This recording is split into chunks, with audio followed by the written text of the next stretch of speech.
Hello and welcome to another episode of AGEUcational. This is Roy. This is Terry. So we are chronicling our journey not only through our aging process and things that we can do better for ourselves, but we both have parents that are in the aging process as well. So we always have new and developing and challenging situations that come up. And in between, we also like to bring professionals in the field to you.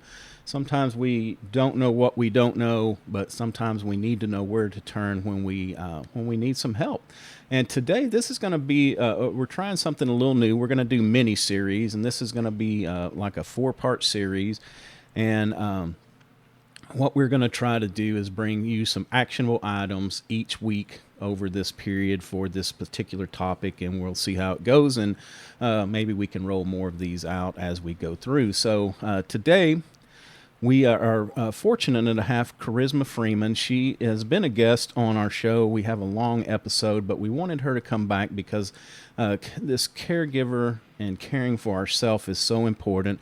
She is the founder of Charisma's Caregiver Coaching, also known as Charisma's Care. She has 15 years of medical experience as a registered nurse, an adult geriatric nurse practitioner, disability advocate, special needs mom, educator, medical curriculum developer, certified life and wellness coach.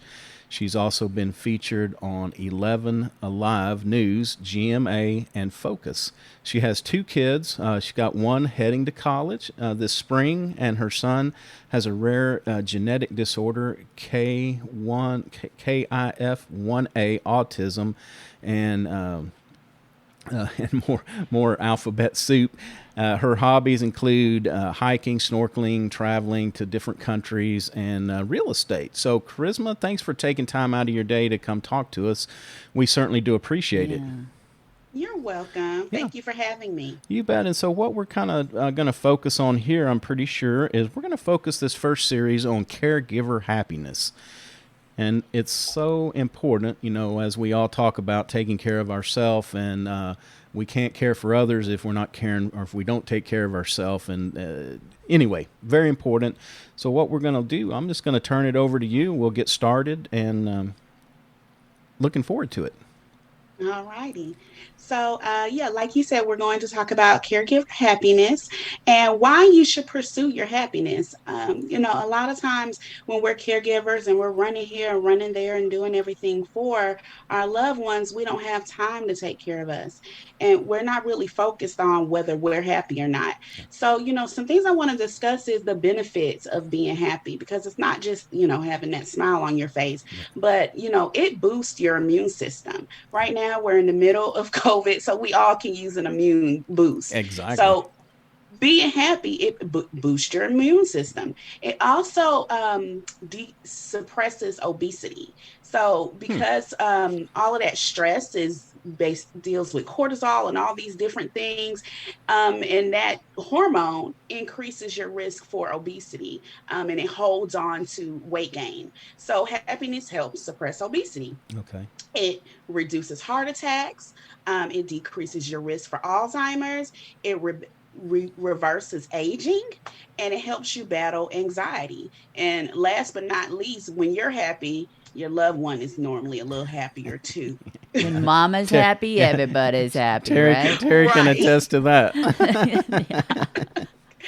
So there's a Harvard study that followed 714 teenage men over 75 years. It's the longest study that we know.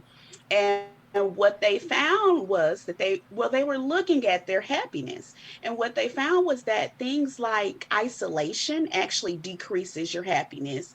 And not only does it decrease that, but it causes your physical and brain function to decline.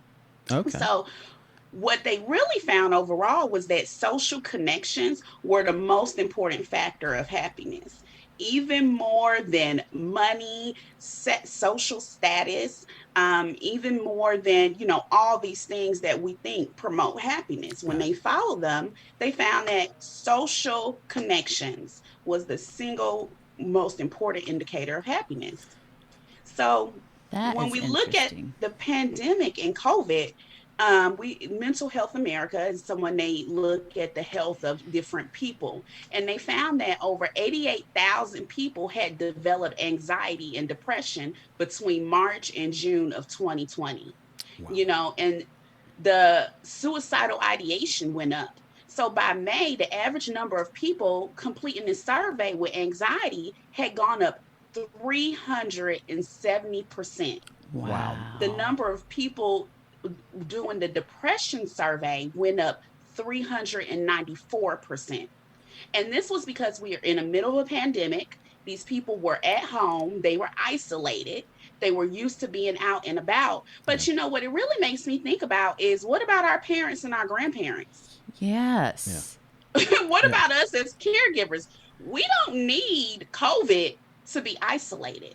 Right. Right. No. They're typically at home by themselves all day, every day. Yep. But no one's really screening us. No one's screening our elderly. Yeah. So, it's really important that we keep that in the back of our mind. Because it's not how many friends we have. It's not, our kids have 1,000+ friends on Facebook, Yeah. but Yeah. this generation is more lonely, more depressed, more anxious than generations in the past. Yeah. Yeah. So it's not the quantity of people, it's the quality of people. Right. That's what I was So, just going to say. yeah.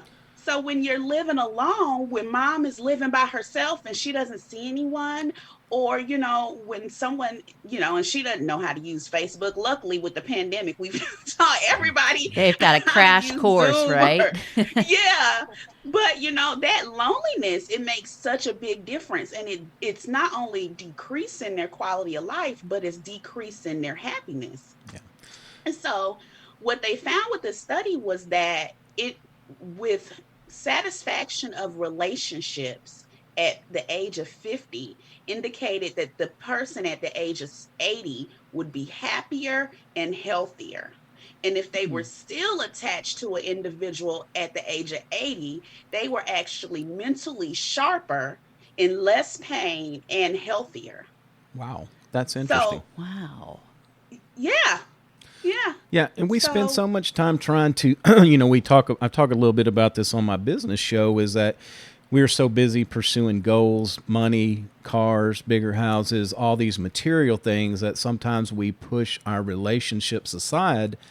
But when we get to that goal, it's like then we realize, oh, that bigger house didn't make us as happy right. at all as we thought. And this is just, more proof of that. It's that the relationships that we build and we have along the way, those are what are important.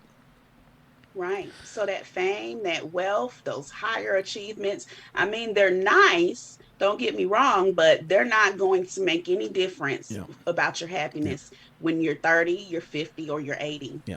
And when we talked about caregivers, the other thing I wanted to kind of point out is we think, well, maybe they're with their loved one all the time, so that's a relationship. But so many of the people we care for are non-communicative, that really it's still, even though there's some physical body in the room, it's still very isolating for our caregivers, or can be. Right, right. And that's all caregivers. That's whether they're caring for children, whether they're caring for their parents, they're caring for, their husband or wife that may have had a stroke or Parkinson's, because a lot of times their cognitive, their brain function is not as good as it is with you and me. And I mean, when you're honest with yourself, you love your mom and your grandmom dearly, but they're not necessarily your best friend. You Right. can't talk to them about every single thing. Right. You know, if you're watching an episode of Friends on TV, you're not necessarily calling up your dad saying, "Dad, did you see this episode of Right. Friends?" So, it makes a difference. Those social connections are really important. So, we just want to make sure that we're fostering those. So, one of the things that I want to say for this week is, I want you to reach out. I want you to call somebody, call a friend, call, someone, somebody you may have seen on Facebook Facebook, like, wow, I haven't talked to her in a long time. Do a chat, a face-to-face chat, something like that, just to say that you reached out, Yep. because that's going to be so important. Those friendships, when things are up and when things are down, just having someone that you can talk to. Right. Yeah, and that works both ways, not only for the caregiver to reach out, but if you know somebody who is a caregiver, reach out to Reach them. out And to, yeah. it's interesting you bring this up. I was listening to a podcast the other day about a guy. He just started randomly sending out emails or people on his connections on LinkedIn. He would just say, "Hello, I hope you have a good day." And of I course, it love it. surprised everybody. But he said you would be surprised the people that wrote him back and said, "You don't know how much I needed to hear that this morning." And so we never know. So let's reach out. That's a good one. I That's love a that. good, yeah, I really like that too. All Yeah, right. I love that. And it's such a simple thing. And it's one of the things that I'm going to touch on, but I never thought to send something on LinkedIn or Facebook and, Yeah. Yeah. said that that's really interesting. Yeah, I Yes. think, did he say he did it through Facebook Messenger maybe? He just like picked Yeah. He just picked maybe some random a people and few just sent people out a to message send it to. out Yeah. to, and they just started up a conversation, and he hadn't had one with them in a long time. So it was somebody he reached back Wow. into his bag of tricks and found him and reconnected. Right. All right. Yeah. And I mean, with the internet, we can do that. Yes. Yes. Yeah. And that's the other thing, too. I think we can take time to set up those electronic devices. It's sad this came about, but when COVID isolation in hospitals got bad, somebody had taken like orchestra music stands and set up tablets on them, and that way they could at least see their loved ones and have a little bit of communication. So, there are a lot of things we can do to maybe we can't be right there with them, but seeing somebody is a little bit better than talking to them. So there are a lot of different ways we can solve that. Right. And Yeah. I like that. So the second part I wanted to discuss is, who are you and what are you? Okay. We are, you're a mother, you're a husband, you're a grandchild, nurse, you have titles, firefighter, caregiver, but really, who are you and what defines you? What gift do you have to offer the universe? When you leave this world behind, what legacy are you leaving? How will people speak of you? What will those 2 to 3 close friends say about you? And that's one thing that, I really want to touch on in caring for yourself and finding your happiness. Realizing who we are outside of that task and that role we've been given as a caregiver. It's a task, but it's not what defines us. Right. It's the way that you complete the task that shows, the steps you take, the investment of your time, your love, and your compassion. That's what really defines you. So so my homework for you, because we'll see you next week. So my homework is, I want you to reach out to that friend, like he mentioned. You can send someone a message on Facebook or something of that nature. But I also want you to take time to dig really deep and write down every role that you play. Every role that you've played in your life. Maybe when you were younger, you were an athlete or you were a musician. What hats have you worn? Everything that you've done that may have added some value, because there's sometimes we do things and we don't realize how much value it adds. Yeah. What are your hobbies? Right. All of those different things, dig deep down and, think, man, yeah, I did used to like to draw. I haven't drawn anything in years.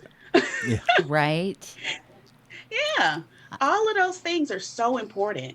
They make us who we are. Awesome. That's one thing. I mean, I like to write. I love to write, but I've put everything on the back burner for so long that it's been really hard for me to find that again. So, Roy has been great in encouraging me to read. We're trying not to be on our phones, when we go to bed. So I have just been reading, and I tried straight with nonfiction, but now I'm reading some fiction books, and I'm just buzzing through them. It has been very helpful in finding my creativity in writing again. So. All right. Awesome. Yeah. All right, y'all. Well, thanks so much, Charisma. And again, tell us how can people reach out and get a hold of you where you can help them through their caregiving journey? Okay, so my website is charismascare.com. And I'm sure you'll have that written Yeah. somewhere so Yeah. you can spell that. Yeah. And then I'm on Instagram, I'm on Facebook, and I'm on LinkedIn, Charisma's Care. So Okay. everything is Charisma's Care. Okay, and y'all go check her out on Instagram. She has a lot of great posts. I follow her and liking that stuff every day because it's very It's well, very needed yeah, for sure. it's needed. It's uplifting. It's very positive and inspirational. So y'all check it out. All right, that's going to do it for this first mini episode. And Charisma, correct me if I'm wrong, but next week we're going to talk about goals and how caregivers can set some goals for themselves. Correct? Yes, definitely. All right. Well, awesome. Well, thanks a bunch. That's going to do it for this episode of AGEUcational. I'm Roy. I'm Terry. Of course, you can find us at www.ageeucational.com. We're also on all the major social media platforms, iTunes, Stitcher, Google, Spotify. If we're not on a podcast platform that you use, please reach out. We will get us added. So until next week, y'all take care.